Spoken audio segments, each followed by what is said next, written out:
In this lesson, we'll take a look at how to paint a realistic eye using water mixable oil paints. For this demonstration, we'll create a small painting measuring just 7 inches by 5 inches. This canvas has been primed using a combination of raw umber and titanium white with acrylics. Then we can start applying our water mixable oil applications. We'll start with the darkest area, the pupil, and we'll use a mixture of burnt umber and Prussian blue. This will create a more natural black and help us to establish some of the darker tones early in the painting. To aid in increasing the viscosity of the paint in this early stage, a touch of water has been added to the paint. Then we can start adding some of the colors for the iris. Here again, we'll use a mixture of burnt umber and Prussian blue. This mixture is heavily concentrated with Prussian blue. We can then start adjusting some of the values, adding a bit of white to our mixture, and also introducing a new color, burnt sienna. At this early stage, we're just establishing some of the initial colors.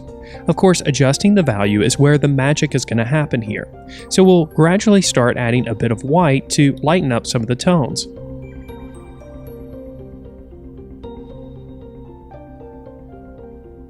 We'll also continue to add a bit of the burnt sienna in areas.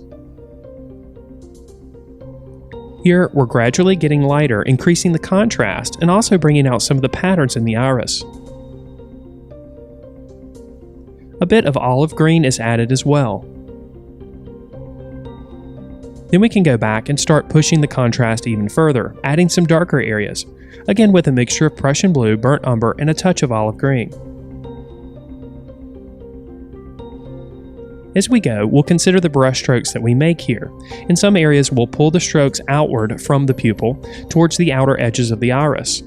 In other cases, the strokes that we see or the lines that we see in the iris may go actually horizontal, so we'll pull strokes to mimic this as well.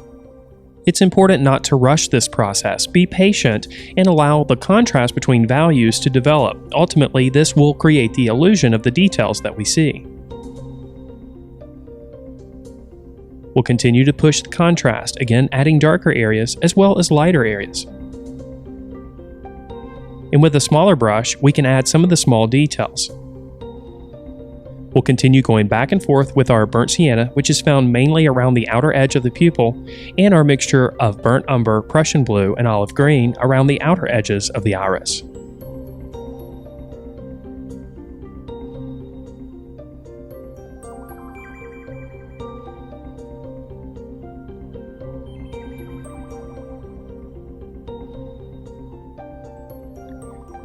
Now we'll go back to our pupil and add another layer of our mixture of Prussian blue and burnt umber, this time adding a heavy application so the black feels very strong.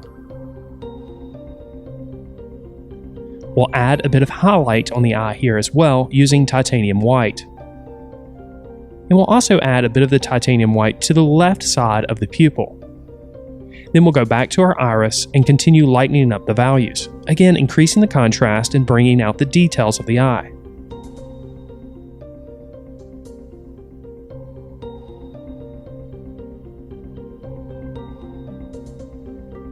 At this point, we're no longer mixing our oil paints with water. Instead, we're using a medium. In this case, I'm using an oil painting medium, which is 50% linseed oil and 50% paint thinner. This allows us to thin the paint so that it's easily spread over the surface. Now our iris and our pupil are in place. We'll go back and make refinements in a moment, but first we'll establish the white areas of the eye. We'll do this first with initial application of titanium white, and then we'll add some subtle colors. In this case, a mix of flesh tone and a bit of cadmium yellow is added to the titanium white.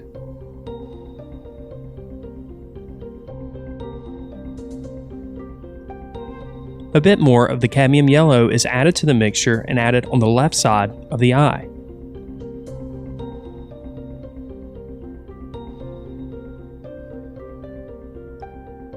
We'll add a bit of color for the tear duct in the corner. This is a mixture of alizarin crimson with a touch of burnt umber. We'll also bring this color up around the side of the eye and just underneath the eyelid.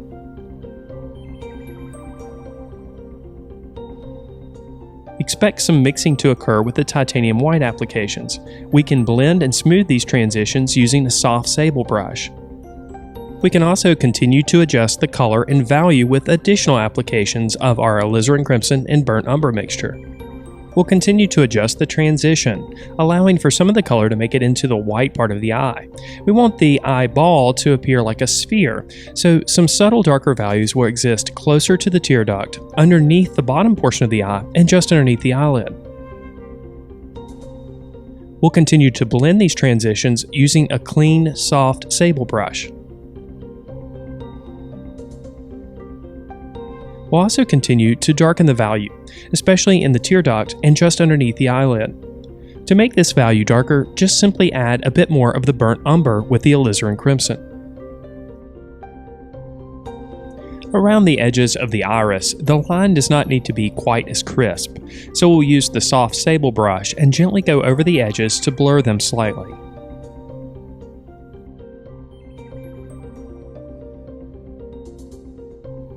Now we can refine the strong highlight on the pupil. To do this, we'll use our mixture of Prussian blue and burnt umber and create a few lines that break up the shape. These lines, of course, are produced by the shadows of the eyelashes, which we'll add later in the painting process. We'll also add an additional highlight on the bottom portion of the eye. This highlight is created using titanium white, and some of the iris is still visible underneath. Then we can mix up a flesh tone. In this example, I'm using a mixture of a flesh tone with a touch of alizarin crimson. A bit of cadmium yellow is also added, as well as titanium white. We'll go ahead and fill in the sections of skin tone around the eye. This lesson is focused on painting the eye.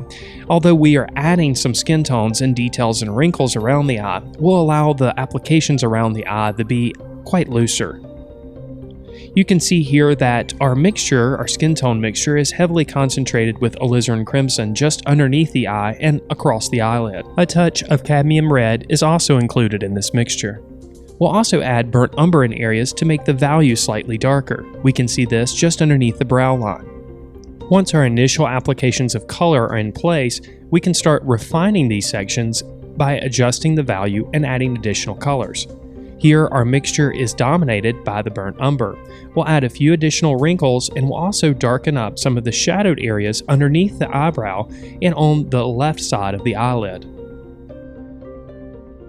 The upper eyelid, of course, overlaps the eyeball, and this, of course, produces an area of shadow right at the bottom portion of the upper eyelid. We'll address this with our mixture of alizarin crimson, our skin tone that we created, and a bit of burnt umber.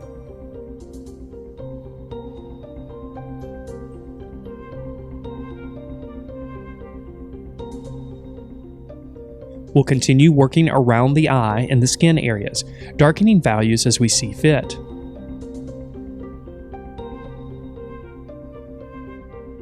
Here again, we'll use burnt umber to make the values darker. In this case, a darker mixture of burnt umber, alizarin crimson, and our flesh tone is used right along the brow line. This process of adjusting values and developing the details should be a patient one. When we addressed the details of the iris, we layered multiple applications of different values and different colors. The same is true around the eye. As we see shapes of darker value, we'll add them, and as we see shapes of lighter value, we'll also add them. Here we're lightening up some of the areas around the wrinkles underneath the eye, again with a mixture of titanium white, our flesh tone, and a bit of alizarin crimson. All of the skin tones and all of the value adjustments consist of the same colors. We're using our flesh tone as a base, we're making values darker with burnt umber, we're adding a bit of warmth by using cadmium red and alizarin crimson, and we're also lightening the values by adding a bit of yellow and titanium white. The upper portion of the bottom eyelid protrudes out, meaning that it's going to accept more light. This area is much lighter in value. We'll address it with a mixture of our flesh tone and a bit of titanium white. Then we can start blending the applications that we have on the surface using our soft sable brush. This brush is completely clean and dry. We're just using it to blur the edges where values meet, decreasing the contrast and making the transition of tone and value a bit smoother. This method, of course, is a clear advantage to using oil paints. Since the paint remains wet on the surface, we can continue to manipulate it until it is completely dry. Since the drying time is slow, we have lots of time to make decisions and alter the transitions of tone and value. Over the blended paint, we can continue to add details and make adjustments. In this case, we'll add a few wrinkles on the right side of the eye. A bit of burnt sienna is used here to make the values a little bit darker. We'll continue the same process. After our initial lines are added, we can go back and blend these applications. We can also go back and add lighter values in order to increase the contrast. We have plenty of time to pull the paint in multiple directions. In most cases, we want to pull them over the cross contours of the form. Of course, this form changes in different sections of the face, so our brush strokes will also change directions.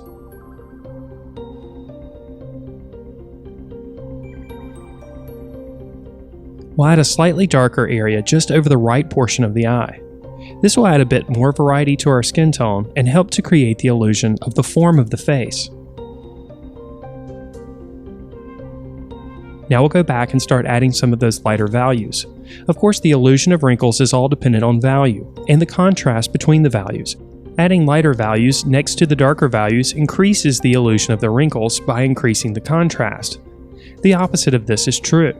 If we add darker values, as we are here on the upper eyelid, it makes the lighter values appear lighter, simply because of the contrast between the different values.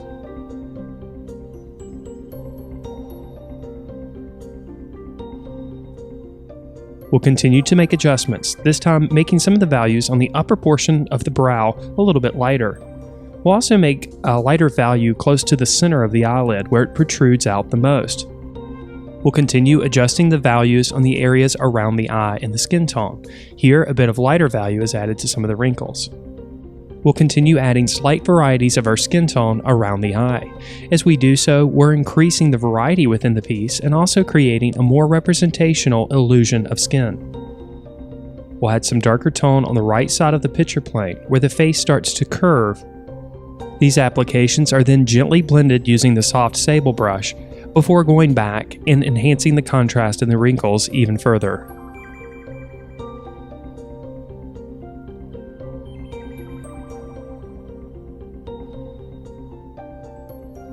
We'll extend some of the darker values out along the brow line.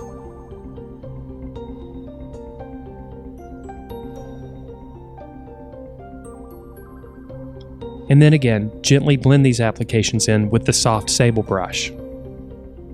We'll continue this process of blending on all the remaining skin tone areas. And then we'll go back with a much stronger light application to add a few highlights underneath the eye. These are small areas where light is hitting the skin tone. These initial applications are strong and heavily concentrated with titanium white.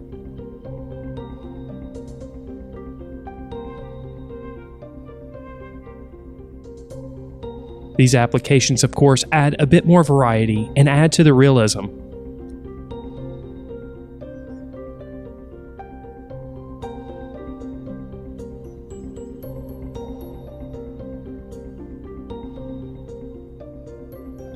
Before addressing the eyelashes, we'll go back underneath the top eyelid and make the values slightly darker, again with our mixture of a skin tone, this time heavily concentrated with burnt umber.